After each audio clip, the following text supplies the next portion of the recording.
Hello friend, मैं दिलीप कुमार। आज दोस्तों आप लोग के लिए भारत की नदियाँ 60 महत्वपूर्ण question for all SSC exam और रेलवे के लिए बहुत इंपॉर्टेंट है दोस्तों। ये इसका पार्ट 1 करा देते हैं, इसका शेष जो पार्ट 2 में बचा है दोस्तों इसको अभी आज पूरा करा लेते हैं। देखिए दोस्तों, इस चैनल पर आपको इंग्लिश और मैथ भी प्रोवाइड किया जाता है। आप यहाँ से वीडियो पढ़ सकते हैं, देख सकते हैं। दोस्तों बताइएगा वीडियो कैसा है। दोस्तों यदि चैनल पर नए हैं तो चैनल को शेयर और सब्सक्राइब करें, घंटी को बजा दें क्योंकि हर एक नए वीडियो का नोटिफिकेशन पहले आपको पहुंचे। आइए दोस्तों शुरू करते हैं। देखिए दोस्तों, पहला क्वेश्चन है, प्रायद्वीपीय भारत की सबसे बड़ी नदी कौन सी है। प्रायद्वीपीय भारत की सबसे बड़ी नदी जो है दोस्तों, जो प्रायद्वीपीय भारत की है वह गोदावरी है। आगे है दोस्तों, निम्नलिखित में से वह कौन सी नदी है जिसका उद्गम भारतीय राज्य क्षेत्र में नहीं है। तो वह कौन सी नदी है दोस्तों, तो वह है घाघरा नदी है, जो भारतीय राज्य के क्षेत्र में नहीं पड़ता है। देखिए दोस्तों, इस सब एसएससी में पूछा हुआ है। एसएससी 2004, एसएससी 2004, एसएससी 2004 और यह यूपी पीसीएस में 2013 में भी पूछा हुआ है। इसका ऑप्शन नंबर डी होगा। देखिए दोस्तों, आगे है, निम्नलिखित में से वह कौन सी नदी है जिसका उद्गम भारतीय क्षेत्र में नहीं है। देखिए दोस्तों, हम लोग जान जाते हैं कि वह नदी ब्रह्मपुत्र है, जो मानसरोवर तिब्बत से निकलती है, जो भारत के नहीं है, क्षेत्र से नहीं निकलती है। आगे है दोस्तों, निम्नलिखित नदियों में से किसका उद्गम भारत में नहीं है। तो अब देखिए दोस्तों, यहाँ पर भारत में एक सतलज भी है जिसका नहीं है। देखिए, घाघरा है जिसका भारत की उद्गमी है, भारत क्षेत्र नहीं है। ब्रह्मपुत्र का भी है और सतलज का भी है, ऑप्शन नंबर 1। आगे है दोस्तों, देखिए दोस्तों, ये सब क्वेश्चन भी कहीं ना कहीं पूछा हुआ है। सब क्वेश्चन दोस्तों आपके लिए बहुत इंपॉर्टेंट है दोस्तों, एग्जाम अभी से। देखिए दोस्तों, आगे है, निम्नलिखित में से नर्मदा नदी के संबंध में सही है किसके सिवाय। देखिए, अमरकंटक, यह अमरकंटक के निकट से निकलती है नर्मदा नदी, ये भी बात सही है। यह इसके किनारे प्रसिद्ध महाकालेश्वर मंदिर है, नहीं। तो यह मार्बल रॉक्स के समूह के बीच बहती है। आगे है दोस्तों, इस नदी पर प्रसिद्ध सरदार सरोवर बांध बनाया जा रहा है, नहीं। तो यह खाली है, इसके किनारे जो है सब सही है दोस्तों, सिवाय प्रसिद्ध महाबलेश्वर मंदिर को छोड़कर। ये भी सही है दोस्तों। प्रसिद्ध सरदार सरोवर बांध भी है और मार्बल बॉक्स समूह के बीच है, बहती है, अमरकंटक से निकलती है। और अगला है दोस्तों, आंसर इसका प्रसिद्ध महाबलेश्वर मंदिर की इसके पास नहीं है। आगे दोस्तों, निम्नलिखित में से कौन सी नदी कृष्णा नदी की सहायक नहीं है। तो कृष्णा नदी की सहायक नदी नहीं है, वो कौन है, अमरावती।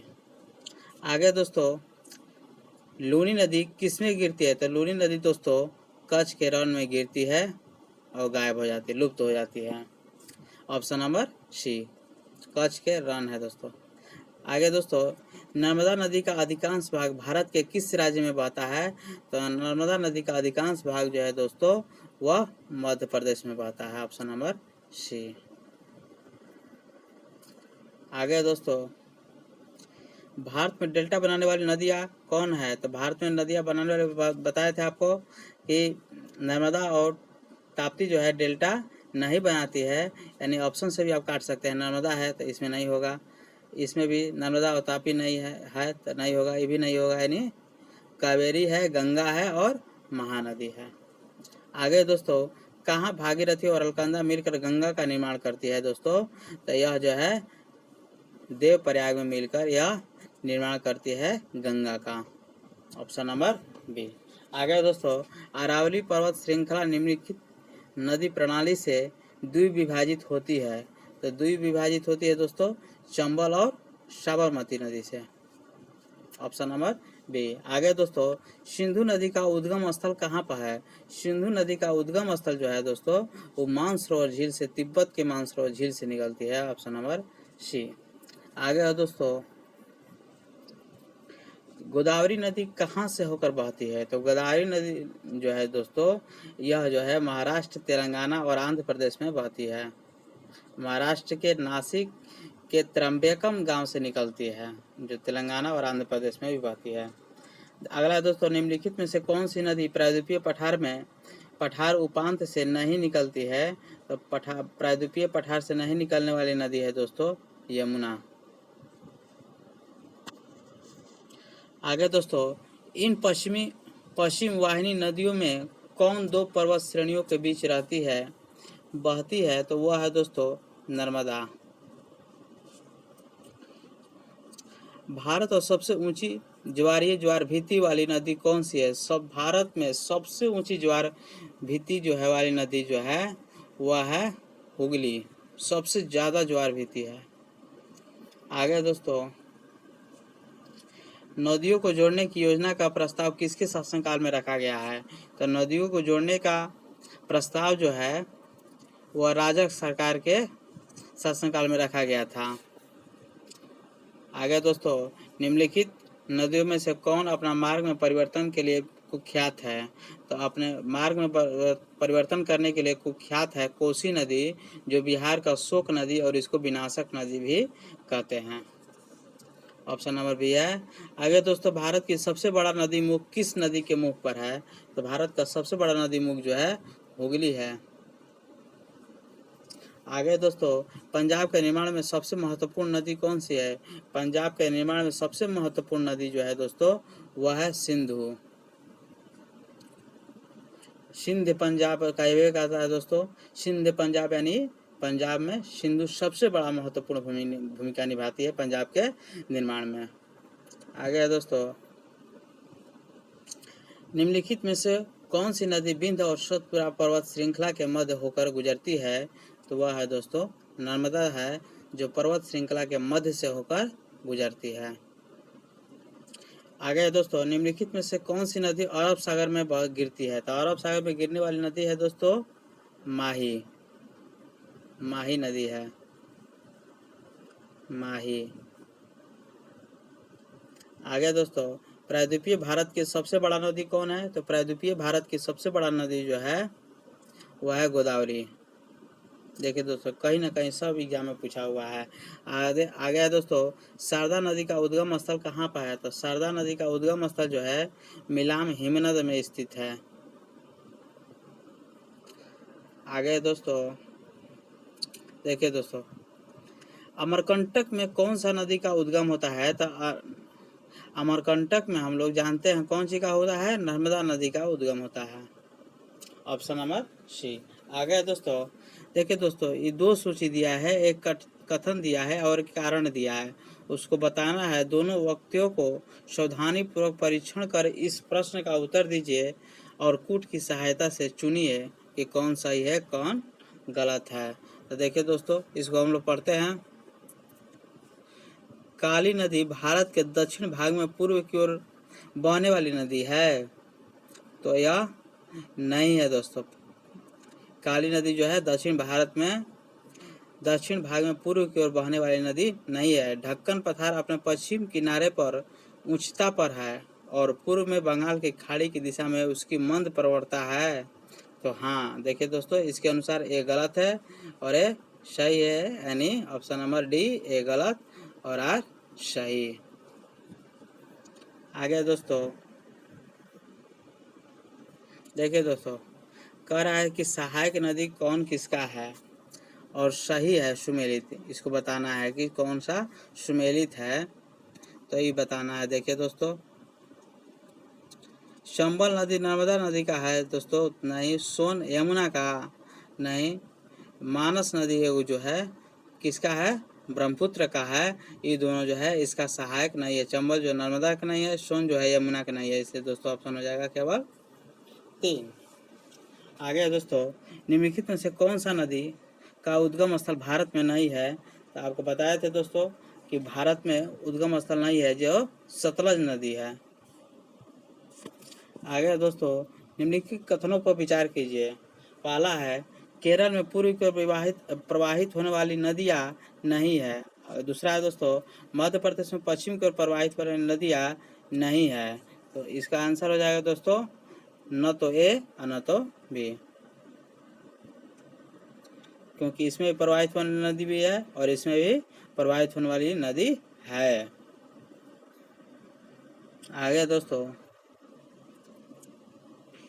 निम्नलिखित में से एक स्थान से भारत की दो महत्वपूर्ण नदियां का उद्गम होता है, जिनमें एक उत्तर की तरफ से प्रवाहित होती है, बंगाल की खाड़ी की तरफ प्रवाहित होती है, और दूसरी महत्वपूर्ण नदियां में मिलती है, और दूसरी अरब सागर की तरफ से प्रवाहित होती है। तो दोस्तों इसको देख लीजिए, बहुत इंपॉर्टेंट क्वेश्चन है दोस्तों। इसका हो जाएगा अमरकंटक। ये अमरकंटक से निकलती है नदियाँ, जो एक जो है उत्तर की तरफ प्रवाहित होकर बंगाल की खाड़ी हो जाती है, और दूसरा जो है प्रवाहित होता है यह अरब सागर की ओर प्रवाहित होती है। अगला दोस्तों, निम्न में से कौन सा नदी यमुना नदी में नहीं मिलती है? तो यमुना नदी में नहीं मिलने वाला नदी जो है दोस्तों वह सोन है। इसलिए सोन नदी जो है यमुना का सहायक भी नहीं है। जब मिलेगी नहीं तो सहायक कैसे होगी? आगे दोस्तों, हाल ही में केंद्र सरकार ने जिसे राष्ट्रीय नदी का दर्जा देने की घोषणा की है, वह नदी कौन सा है? तो वह नदी जो है गंगा है, जिसको राष्ट्रीय नदी दर्जा देने का घोषणा की है। देखिए दोस्तों, बहुत इंपॉर्टेंट है, यूपीपीएससी 2008 में पूछा हुआ है। अगला है, निम्न नदियों में से किसका सर्वाधिक बड़ा जल ग्रहण क्षेत्र है? दोस्तों तो सर्वाधिक बड़ा जल ग्रहण जो है वह किसका है? तो गोदावरी का है, ऑप्शन नंबर सी। आगे दोस्तों,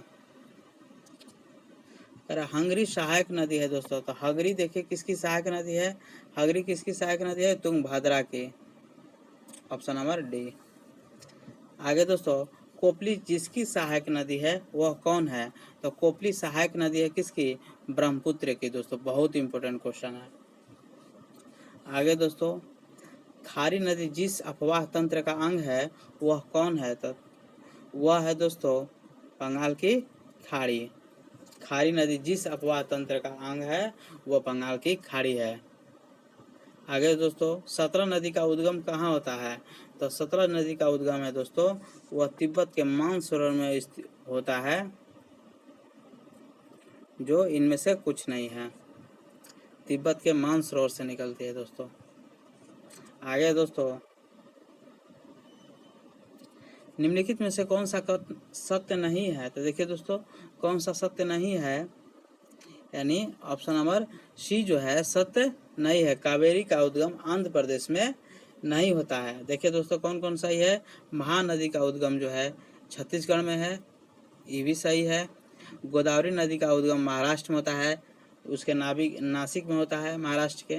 और तीसरा है, चौथा है ताप्ती का उद्गम मध्य प्रदेश में होता है। दोस्तों तीनों सही है, यानी ये गलत है, यानी ऑप्शन यही होगा। कावेरी नदी का उद्गम आंध्र प्रदेश में नहीं होता है, यह कावेरी नदी का उद्गम जो है कर्नाटक में होता है। आगे दोस्तों, सिंधु नदी का उद्गम कहाँ होता है? तो अगला है दोस्तों, सिंधु नदी का उद्गम जो है वह कैलाश पर्वतमाला से होता है। आगे दोस्तों, निम्न में से कौन सी नदी मध्य प्रदेश से निकलती है और खंबात की खाड़ी में गिरती है? तो वह नदी है माही नदी, जो मध्य प्रदेश से निकलती है और खंबात की खाड़ी में जाकर गिरती है, ऑप्शन नंबर सी। आगे है दोस्तों, भागीरथी नदी निकलती है। देखिए दोस्तों, भागीरथी नदी जो है वो गोमुख से निकलती है। कहाँ से निकलती है? गोमुख से। आगे दोस्तों देखिए, निम्नलिखित में से भारत में तलछट के प्रवाहित करने वाली प्रमुख नदी कौन सी है? तो तलछट को प्रवाहित करने वाली नदी जो है दोस्तों कौन है? वह है ब्रह्मपुत्र। बहुत इंपॉर्टेंट है दोस्तों, एसएससी सीपीओ और एसआई में भी पूछा हुआ है। आगे दोस्तों, सिंधु नदी की एक सहायक नदी जो हिमाचल प्रदेश से होकर बहती है वह कौन है? तो हिमाचल प्रदेश से होकर बहती है वह है दोस्तों सतलज। सिंधु की सहायक सतलज जो हिमाचल प्रदेश से होकर बहती है। अगला है दोस्तों, प्रायद्वीपीय पठार में नर्मदा नदी की असाधारण रूप से सीधे प्रवाल के साथ पश्चिम की ओर बहती है। ऐसा इसलिए होता है क्योंकि क्या होता है इसमें? देखिए दोस्तों, पहला ऑप्शन है इस भाग में ढाल प्रवणता नदी प्रवाल प्रतिरूप को नियंत्रित करती है। नहीं, नदी जल की विशाल मात्रा को ले जाती है और सीधा प्रवाल पथ बनाता है। नहीं। आगे है दोस्तों, देखिए दोस्तों, इसका हैगा ऑप्शन नंबर डी, नदी पश्चिम की ओर और अनवनत रिफ्ट घाटी को द्रोणिका से होकर बहती है। आइए दोस्तों अगला मिलान कर लेते हैं, बहुत इम्पोर्टेंट है। क्या है, दोनों सूची से मिलान करना है दोस्तों। तो देखिए दोस्तों पहला क्या होगा, पहला का गोमती जो है दोस्तों लखनऊ के किनारे है, और गोदावरी कहाँ पर है, देखिए गोदावरी कहाँ पर है, 3 का दोस्तों कहाँ दिया है, देख लीजिए इसका सी के अनुसार, पहला का 4 और दूसरा का 1। ब्रह्मपुत्र जो है गुवाहाटी के किनारे, गुवाहाटी जो है ब्रह्मपुत्र के किनारे है, और गोदावरी जो है राजमंजरी, और कावेरी जो है तिरुचिरापल्ली। आगे दोस्तों आगे भी है दोस्तों, मिलान करने वाला कौन किसकी सहायक नदी है, मिलान करना है। तो देखिए दोस्तों ये भी बहुत इम्पोर्टेंट है अपने आप में। तो इसका देख लीजिए दोस्तों, पहला का 4 कृष्णा जो है भीमा नदी की सहायक नदी है। और आगे दोस्तों इसका ऑप्शन नंबर 1 के अनुसार मिलान कीजिए, यानी बी का 3। ब्रह्मपुत्र जो है तीस्ता की सहायक नदी है। गोदावरी जो है इंदुवती का, और यमुना जो है चंबल की सहायक नदी है। आगे दोस्तों देखिए इसी प्रकार इसका ऑप्शन नंबर 1 हो जाएगा दोस्तों। चंबल नदी किन राज्यों से होकर बहती है, तो चंबल नदी देखिए किस राज्य से बहती है, तो चंबल नदी जो है उत्तर प्रदेश, मध्य प्रदेश और राजस्थान से भी वो तीनों से होकर बहती है दोस्तों। इसी प्रकार वीडियो समाप्त होता है दोस्तों। नदी का जितना भी क्वेश्चन था दोस्तों आपको 2 वीडियो में प्रोवाइड करा दिया गया था, बहुत इंपॉर्टेंट है दोस्तों। इसको बार बार देखिए, पूरा याद कर लीजिए दोस्तों। बहुत बहुत धन्यवाद।